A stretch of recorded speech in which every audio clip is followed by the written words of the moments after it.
អាចប្រាប់គេជិះមកផ្ទាល់តែម្ដងទៅត្បិតឥឡូវព្រលានយន្តហោះយើងអាចទទួលយន្តហោះធំៗបានហើយខ្ញុំក៏សង្ឃឹមថាអនាគតទៅស្រុកខ្មែរយើងអាចធ្វើទៅដល់ចំណុចហ្នឹងហើយខ្ញុំគិតថាព្រលានយន្តហោះធំដែលចាប់សម្ពោធមួយរយៈហើយគឺពិតជាធំហើយស្រស់ស្អាតមែនទែនដែលយើងខុសប្លែកគ្នាជាមួយនឹងព្រលានយន្តហោះភ្នំពេញនៅអឺអឺនៅភ្នំពេញណាឥឡូវយើងដូរទៅខេត្តកណ្ដាលទៅអត់ហើយខ្ញុំអត់ទាន់បានចុះទៅខាងហ្នឹងទេព្រោះដោយសារអត់ទាន់បានត្រឡប់ទៅខ្មែរវិញប៉ុន្តែ ទោះបីជាយ៉ាងណាក៏ដោយយើងចង់ឲ្យមានភ្ញៀវទេសចរច្រើនក៏លុះត្រាយើងមានហេតុផលឲ្យគេជិះទៅលេងយើងដែរអញ្ចឹងយើងអាចមានតំបន់រមណីយដ្ឋានអនាម័យនិងសុវត្ថិភាពនោះជាអ្វីដែលជាទូទៅនៃភ្ញៀវទេសចរគេគិតទោះបីជាពេលខ្លះយើងមានរមណីយដ្ឋានល្អប៉ុន្តែកង្វះសុវត្ថិភាពនិងអនាម័យក៏គេអត់សូវចង់ទៅដែរនោះវាជារឿងទូទៅទេមិនថាយើងមិនថាគេទេអញ្ចឹងខ្ញុំចង់និយាយរឿងមួយថាតាក់ទងជាមួយនឹងអនាម័យអឺថា complain ក៏បានថារំលឹកក៏បាន ដូចខ្ញុំធ្វើការងារជានៅស្រុកខ្មែរជាង10ឆ្នាំពេលខ្លះអាហារដែលពួកយើងញ៉ាំឬក៏ការទុកដាក់សំរាមគឺមានកម្រិតមែនទែនពេលខ្លះធុងសំរាមនៅក្បែរហ្នឹងក៏អត់ដាក់ក្នុងធុងទេសូម្បីតែបោអាកន្ដាษជូតមាត់ញ៉ាំហើយហ្នឹងធុងសំរាមក្បែរជើងក៏គាត់ដាក់ខុសធុងដែរនិយាយមែនណាពេលខ្លះវាគួរឲ្យអន់ចិត្តហើយពេលដែលខ្ញុំដើរមួយជនជាតិបរទេសពេលខ្លះ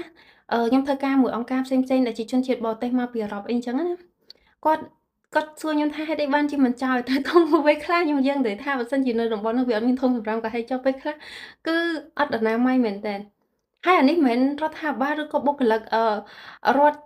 ទៅរើសម្រាប់ឲ្យយើងឯណាគឺតើតើបុគ្គលម្នាក់ៗហ្នឹងមានចិត្តក្នុងការថែរក្សានិងការពារឲ្យធ្វើឲ្យវាប្រសើរឡើងវាជាផ្នែកមួយនៃសីលធម៌ហើយក៏ជាផ្នែកមួយដែលធ្វើឲ្យប្រទេសយើងស្រស់ស្អាតហើយមានភាពតាក់ទាញពីបណ្ដាភ្ញៀវទេសចរផ្សេងៗមិនមែនជាការ complain តែជាការរំលឹកមែនណាអឺ ទាំងយើងទាំងគេបើសិនយើងមានលុយចំណាយទៅលេងស្រុកមួយហើយគិតតើយើងចង់ទៅលេងអត់អានេះយើងសួរខ្លួនយើងវិញទៅអញ្ចឹងប៉ុន្តែខ្ញុំនិយាយនេះតំបន់ខ្លះពិតជាស្អាតមែនមានអនាម័យដូចធ្វើការនៅខេត្តសៀមរាបមកភូមិណាខ្ញុំភ្លេចបាត់ហើយតែគេហៅភូមិគំរូស្អាតមែនគេដាំផ្កាម៉ោង10និយាយទៅដាំផ្កាម៉ោង10ច្រើនមែនទេនៅជុំវិញផ្ទះរៀបចំដាំដើមឈើហើយការទុកដាក់សម្រាមបានល្អហើយមានធុងសម្រាមដូចថាក្មេងៗមានកម្មវិធីគេមានសហការជាមួយនឹងសាលារៀនហើយនឹងខាងឃុំណាគេមានដង្ហែក្បួនហើយក្មេងៗនៅវិទ្យាល័យឬក៏អនុវិទ្យាល័យឬក៏បឋមខ្ញុំច្បាស់ទេមានតូចធំអីចឹងទៅគាត់ចូលរួមក្នុងការរើសម្រាមហើយធ្វើការផ្សព្វផ្សាយឲ្យភូមិឃុំតំបន់ដែលគាត់រស់នៅហ្នឹងគឺថែរក្សាអនាម័យបានល្អហើយខ្ញុំឃើញខ្ញុំពេញចិត្តមែនទែនហើយខ្ញុំគ្រាន់តែសង្ឃឹមថាបែរតែគ្រាន់ថាបែបហ្នឹងវាតិចខ្ញុំពិតជាសង្ឃឹមថាគ្រប់ភូមិឃុំនៅស្រុកខ្មែរមានការរៀបចំបែបហ្នឹង ទាក់ទងមួយអនាម័យវាពិតជាសំខាន់មែនទែនដែលធ្វើឲ្យភ្ញៀវទេសចរមើលហើយគឺគាត់ចង់ទៅលេងវាមិនមែនសំដៅទៅលើប្រទេស